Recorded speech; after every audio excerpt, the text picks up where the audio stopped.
Magandang gabi po sa inyong lahat. Welcome sa ating midweek celebration. Purihin ang Diyos na makapangyarihan sa lahat.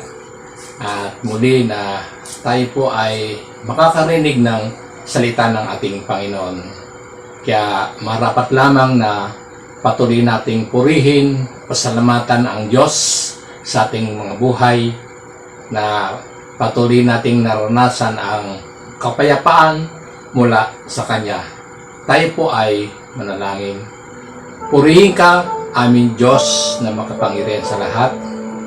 Sa iyo ko po pinagkakatiwala ang gabi nito, na patuloy na mahayag ka, na patuloy na ikaw ang maitaas. Dalangan ko po, O Diyos, na ang mga salita mo na mahayag, naway ito po yung magsilbing kagalakan, kapayapaan sa aming pong buhay. Sa panahon po namin pong pinagdaraanan sa ngayon po ng pandemic, ay patuloy na ang salita mo ang siyang makapagbigay ng kaaliwan sa buhay po ng bawat isa. Dalangin ko po, O Diyos, sa lahat ng mga nanonood, nakikinig ng live streaming nito, na patuloy na mangusap ka sa pamagitan ng salita mo. At hayaan niyo po, O Diyos, na patuloy po na yung pinagkatiwala ang gabing ito, na patuloy na pagpalain po ang bawat isa sa lahat po ng mga nanonood. Purihin ka, pasalamatan sa gabing ito sa pangalan ni Jesus. Amen. Tunay na napakadakila ng ating Diyos, na sa ganitong pagkakataon ay patuloy na ipinapahintulot po niya na lagi po tayong makapakinig ng kanyang salita. At marahil sa mga oras na ito ay nakakaranas tayo ng kakaiba. Minsan nakakaramdam tayo ng pagod. Minsan nakakaramdam tayo ng pagkainip. Pero yung pagod, inip at kalungkutan ay kayang-kayang alisin ng ating Panginoon. Kaya sa gabi ito, ang ating pong pag-uusapan, napapagod ka na ba? Kalimitan na ito yung narinig natin sa mga tao, na pagod na silang magpalaki sa mga anak, lalo na ngayon na nahihirapan ang mga nanay dahil sa mga module sa pagtuturo sa mga anak, dahil minsan na hindi nila napipigil ang kanilang mga sarili at napapagsabihan niya at napapalo ang kanilang mga anak dahil nga po sa kakulitan. Pero mahalaga na maunawaan natin na sa lahat ng pangyayari sa buhay natin, dapat na lagi tayong magtiwala at sumunod sa nais ng Panginoon. Kaya tunghayan po natin ang aklat po ng awit 23, 1 hanggang 4. At ganito po yung sinasabi na unawain po natin para yung salita ng ating Panginoon ay pumasok sa ating puso at isipan. Ganito po yung sinasabi. Si Yahweh ang aking pastol, hindi ako magkukulang. Ako'y pinahimlay sa mainam na pastulan at inaakay niya ako sa tahimik na batisan. Binibigyan niya ako ng iyong bagong kalakasan at sang-ayon sa pangako na kanyang binitiwan sa matuwid na landasi, doon ako inaakay. Kahit na ang daang iyo'y tumatahak sa krimlan, hindi ako matatakot pagkat ikaw, kaagapay, ang tungkod mo at pangalo, ang gabay ko at sanggalang. Purihin ang Diyos sa pagkabasa ng kanyang salita, na malinaw na ang Panginoon ang ating pastol, na hindi tayo magkukulang, na ang kailangan lang mga tayo ay magtiwala at sumunod sa nais ng ating Diyos. Bagamat tunay na tayo napapagod sa panahon natin ngayon, pero nakikita ng Panginoon ang kalagayan natin. Ang kailangan lang natin, tayo po ay magtiwala. Dahil alam natin ang Diyos na makapangyarihan sa lahat, ang siyang nakatutunghay kung ano ating kalagayan. Kaya totoo talagang nakakapagod na alagaan ang ating mga anak, lalo na nga na kapag sila ay tinuturuan dahil ang focus ng isipan nila ay ang paglalaro. Kaya kailangan na dapat na unawain, nawakan ang ating pangunawa sa ating mga anak at i-enjoy po natin yung pagtuturo sa ating pong mga anak. At tulad nga po ng ating pong binasang teksto na ang Panginoon ng ating pastol at kung patuloy tayong magtitiwala at susunod sa lahat nating pinagdaraanan, sigurado na hindi naman tayo pakukulangin dahil alam ng Diyos yung ating pong mga pangailangan. Kaya ang unang puntos, buhay sa piling ng pastol. Mahalaga na maunawaan po natin sa gabing ito, sa piling ng Diyos ay makakaranas tayo ng kapanatagan at kagalakang nagmumula sa Kanya. Sapagkat kung wala tayo sa presensya ng Panginoon, na tunay na makakaranas tayo ng kakaiba na napakahirap nating maunawaan at lagi tayong merong hinahanap, lagi tayong napapagod. Di bali kung tayo po ay napapagod para po sa gawain po ng Panginoon. Pero kung tayo po ay napagod na wala lang, ay hindi po yun nakakatulong at yun po yung makadaragdag sa ating mga iniisip dahil nga kapag tayo po ay napapagod, umiinit ating pong ulo. Kaya mahalaga na maunawaan po natin na kailangan lagi po tayong nasa piling ng ating Panginoon. Dahil kapag tayo po ay nasa piling ng ating Panginoon, na ibibigay po niya ang lahat ng ating pong mga pangailangan. Sapagkat alam po ng Panginoon ang kalagayan natin. Kaya ang pastol, alam niya kung saan niya dadalhin ang kanyang mga tupa. Alam niya kung paano siya papakainin. Alam niya kung ano yung makabubuti. At alam din niya kung saan dadalhin ang kanyang mga tupa doon sa sariwang pastulan. Aalagaan ka ng pastol, tutulungan ka ng pastol, gagawin kanya na dadalhin ka doon sa mainam na batisan. Iyon po yung kahalagahan kapag nasa piling tayo ng pastol na patuloy tayong pangangalagaan, patuloy tayong iingatan at sigurado na kapag tayo po ay umalis sa presensya ng ating Panginoon at hindi sumunod sa ating pong pastol, makakaranas tayo ng kapaguran, makakaranas tayo ng kabalisahan dahil wala tayo sa presensya ng Panginoon. Pero kung tayo ay nasa piling ng ating Panginoon, kahit tayo may pinagdaraanan, kahit may mga pagsubok, mayroong kapayapaan, mayroong kaaliwan, may kapanatagan ang ating pong maranasan dahil kakalingain po tayo ng ating pong pastol. Yun po ang kahalagahan. Pero kapag ang mga tupa ay hindi sumusunod sa mga pastol, siguradong sila ay mapapahamak. Ayaw ng pastol na tayo ay mapahamak. Ang nais niya ay tayo sumunod at dadalhin niya tayo doon sa lugar na hindi tayo mapapahamak. Ibibigay niya ang ating mga pangailangan. Sapagkat ito yung nais ng ating Panginoon na dapat nating naunawaan. Sa piling ng pastol, makasisiguro na may kagalakan. Dahil alam niya kung ano ang ating pangangailangan. Alam niya kung kailan tayo pakakainin, kung kailan tayo paiinumin. Dahil siya nga ang ating pastol. Yung kagalakang dulot ng pagkakaroon ng isang mabuting pastol na nagmamalasakit po sa atin.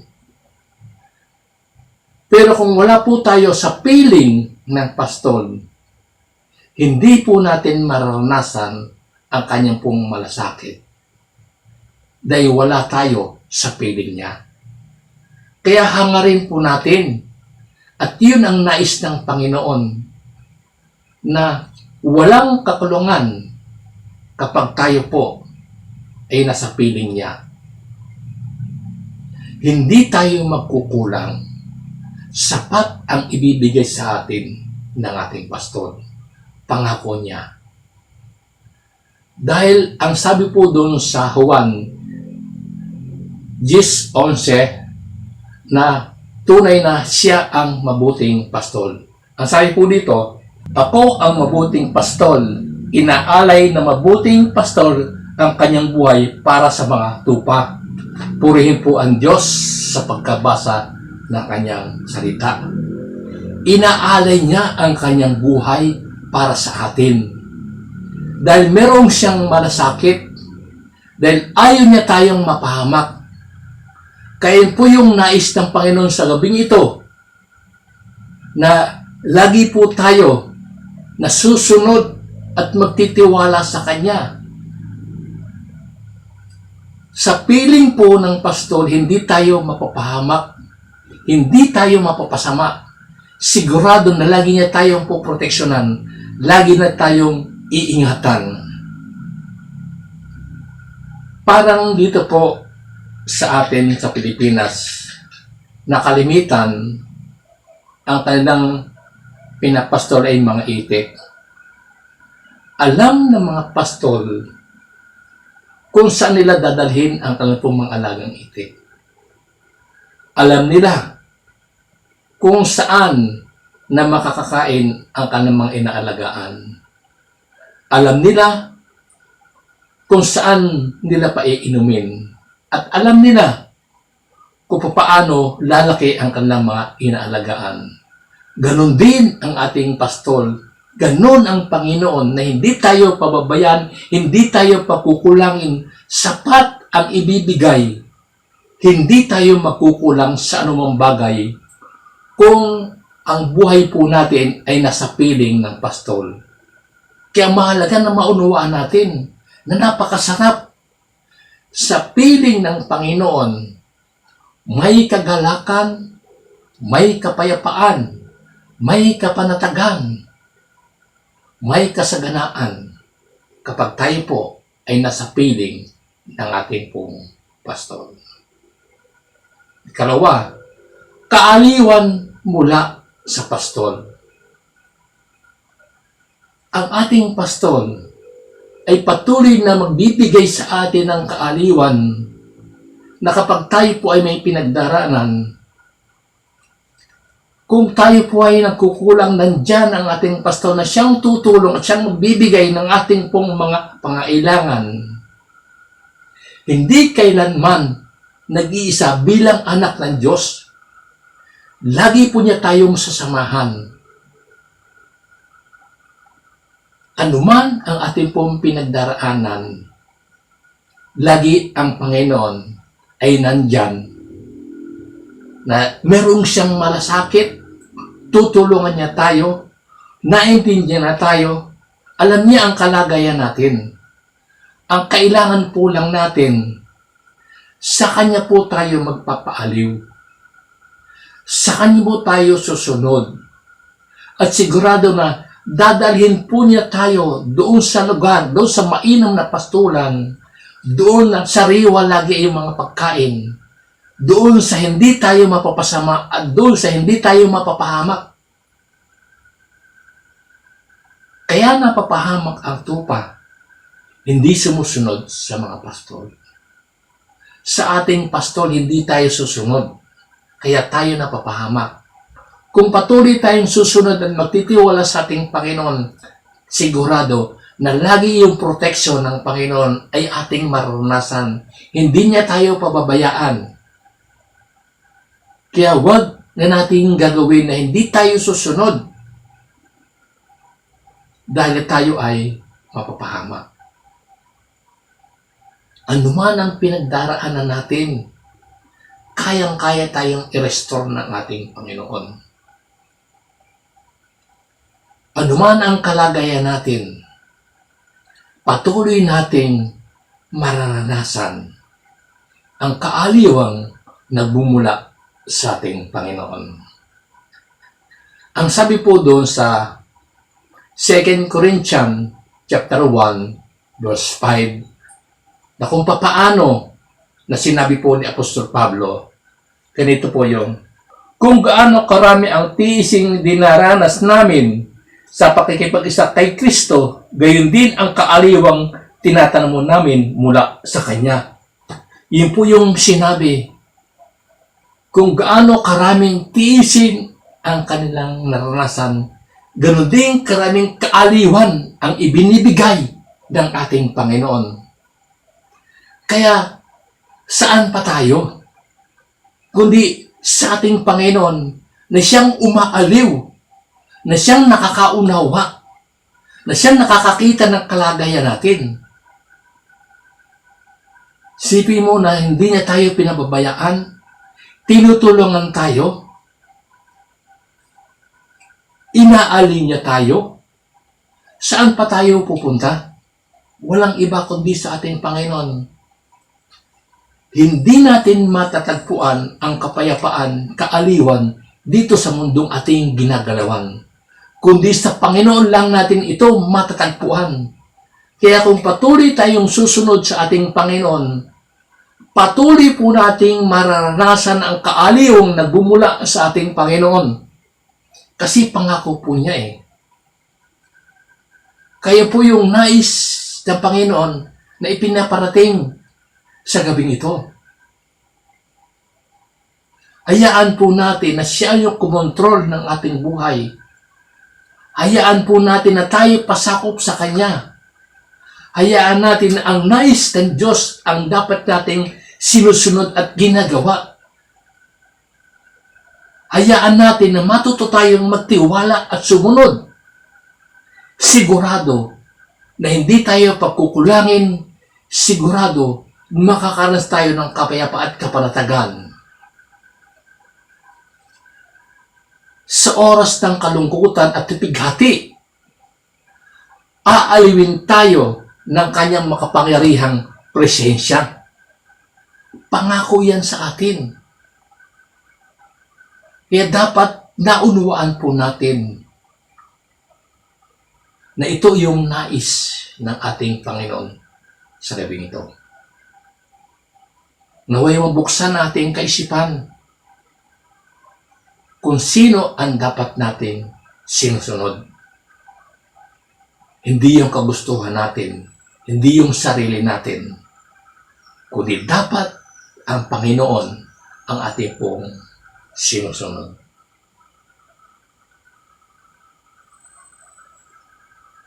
Ikatlo, ang pagpapanauli mula sa pastol. Alam niya ang pangangailangan natin. Alam niya na napapagod tayo sa paglalakbay kasama niya. Sa mga pagsubok, kapag nakakaranas tayo ng ganong sitwasyon, parang nahihirapan tayo, parang nagreklamo tayo, parang ayaw mo nang magpatuloy sa iyong paglalakbay Kristiyano. Kasi nakakaranas tayo ng iba't ibang pagsubok. Marahil na ipinaparanas ng Panginoon ang mga pagsubok hindi para tayo pahirapan, kundi merong itinuturo. Ang nais ng Panginoon sa kabila ng ating pong pinagdaranan at nararanasan, sigurado na merong magandang plano ang Diyos sa buhay natin. Kaya huwag tayong mag-alala, huwag tayong mabalisa kung ipinaparanas ng Panginoon. May pagkakataon na yung hinihiling natin na hindi na ibibigay agad. Pero huwag tayong mag-alala dahil alam niya ng Diyos kung kailan ito ibibigay. Na huwag tayong hihinto, huwag tayong bibigay. Patuloy tayong maglingkod sa Panginoon. Sa kabila na tayo napapagod, alam niya na tayo napapagod. Alam niya ang kalagayan natin. Alam niya na tayo nahihirapan. Pero huwag tayong susuko, huwag tayong bibigay. Dahil alam ng Diyos kung ano ang dapat niyang gawin. Alam ng Diyos kung paano tayo palakasin sa pamamagitan ng kanyang salita. Alam niya ang solusyon sa mga naranasan natin. Gagawa siya ng kapamaraanan para tayo i-restore. Ang kailangan lang natin, lubos tayo magtitiwala na hindi tayo pababayaan. Kasi siya ang ating pastor, maniwala tayo na kailanman hindi tayo bibiguin niya.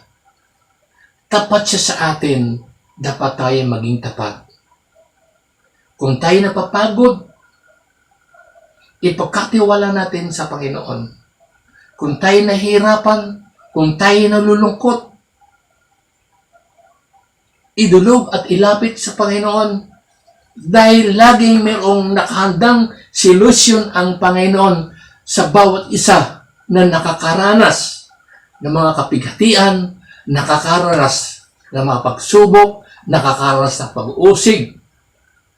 Pero dapat maunawaan natin, andyan ang ating Panginoon na siyang kakalinga, siyang aaliw, siyang magbibigay sa atin ng kalakasan. Napapagod ka na ba? Alam ng Diyos kung paano tayo i-restore. Sa pamamagitan ng kanyang salita, papanag-uliin ang ating lakas. Palalakasin niya ang ating pong kaluluwa. Bakit po? Kasi ang sabi po doon sa Isaiah chapter 40 verse 28 hanggang 31. Ito po ay unawain natin.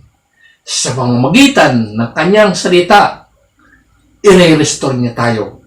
Palalakasin, patatatagin, patitibayin ang ating pong pananampalataya.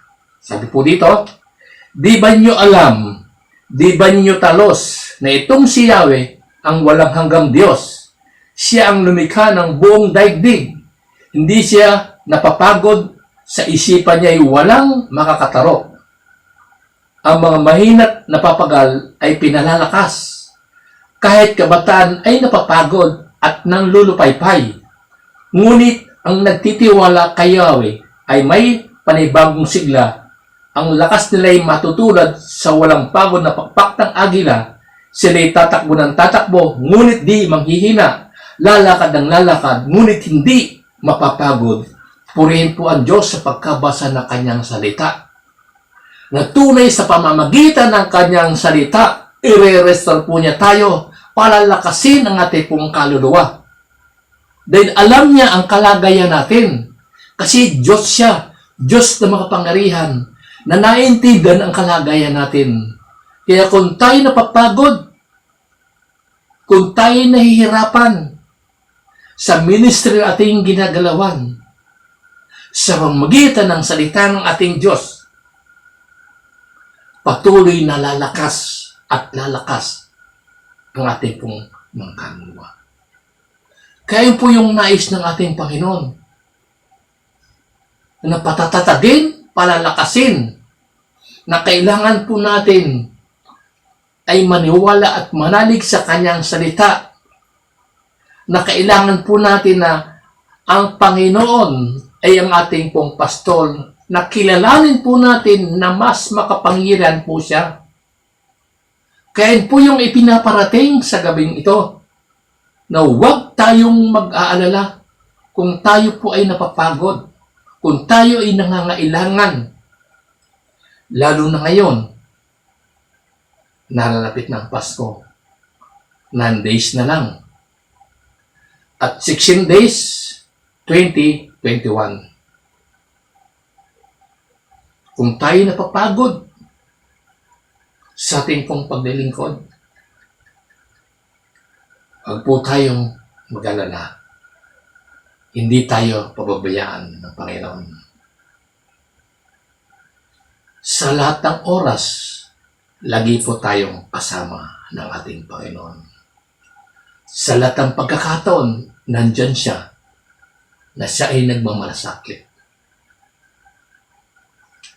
Kaya sa gabing ito, nawa, yung pong ating pong napakinggan ay siyang magbigay ng daan upang lalo po tayong magtiwala sa ating Panginoon. Dahil ang Diyos dati pong pinaglilingkuran, tapat at maasahan. Kaya tunay, napakasarap po sa piling po ng ating pastor. Maranasan po natin ang kaaliwan. At papanag-uliin po niya ang ating pong lakas sa pamamagitan na kanya pong salita.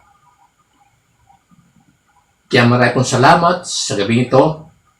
Nawa tayo po ay napagpala ng ating Panginoon at patuloy na panghawakan po natin ang salita ng ating Panginoon. Ang ating pong big idea, magtiwala ka ng lubos sa iyong mabuting pastol, pangangalagaan ka niya. Purihin po ang Diyos sa gabing ito. Tunay na napakabuti po ng ating Panginoon na patuloy na tayo po ay tinuturuan na sa gabing ito na kilalanin po natin ang ating pong pastol na kailanman hindi na tayo iiwan. Lord, salamat sa gabi ito, sa aming pong buhay, na nakaranas po ng kapayapaan, kapanatagan na mula sa iyo. Salamat po, O Diyos, sa pamagitan ng salita mo na buksan aming pong kaisipan. Lord, dinadalangin ko po ang bawat isa na kung kami po ay nakakaranas ng kapaguran, nakakaranas ng kalungkutan o kapighatian, dalangin ko po, Panginoon, na patuloy na ikaw ang siyang umaliw. Patuloy, O Diyos, na ikaw ang siyang bigyan ng kalakasan sa pamagitan ng salita mo. Salamat po, Panginoon, sa gabi ito na tunay na ang pagkilos at kapangyarihan mo ay patuloy na nga po, Diyos, na maranasan po namin lahat. Hayaan niyo po, Panginoon, na sa pagpasok po ng 2021 ay patuloy na kami pong lahat ay makapaglingkod ng may katapatan. Patuloy na kami po ay magtiwala at sumunod sa nais mo na dapat po namin gawin. At patuloy na nga po, O Diyos, na ikaw ay aming pong maparangalan, ikaw ay aming pong mapaglingkuran ng may katapatan. Hayaan niyo po, O Diyos, sa gabi ito na kami ay niyo pong kaugnayin. Na panatilin niyo po sa puso po namin ang salita mo na laging makita po sa aming pong pang-araw-araw ng buhay. Hayaan niyo po, O Diyos, na mangusap ka sa mga oras na ito sa lahat na may pinagdaraanan, sa lahat na mayroong nararamdaman, sa lahat po ng mga nangangailangan. Sa pangalan po ng Panginoon Sus, ako po ay naniniwala na ikaw ang siyang magkakaloob sa mga pangangailangan po nila. Alakas ang pisikal, pangangailangan pinansyal, higit sa lahat sa kalakasan ng espiritual. Maraming pong salamat, O Diyos, sa mga oras ito, sa lahat na nakapakinig at nanood sa mga oras ito. Ikaw po, O Diyos, isang magpala. Ikaw po, Panginoon, ay isang kumilos at gumalaw sa kanilang buhay. Ingatan niyo po sila, Panginoon, at panatiliin na maging malinaw ang kaisipan ng bawat isa. Kaya salamat po, Diyos, sa gabi ito. Patuloy ka naming pinupuri, dinadakila, diluwalhati sa pangalan po ng Panginoon Hesus, kaisa ng Santo Espiritu. Ito po aking dalangin. Amen. Maraming salamat sa inyong lahat. Magandang gabi po.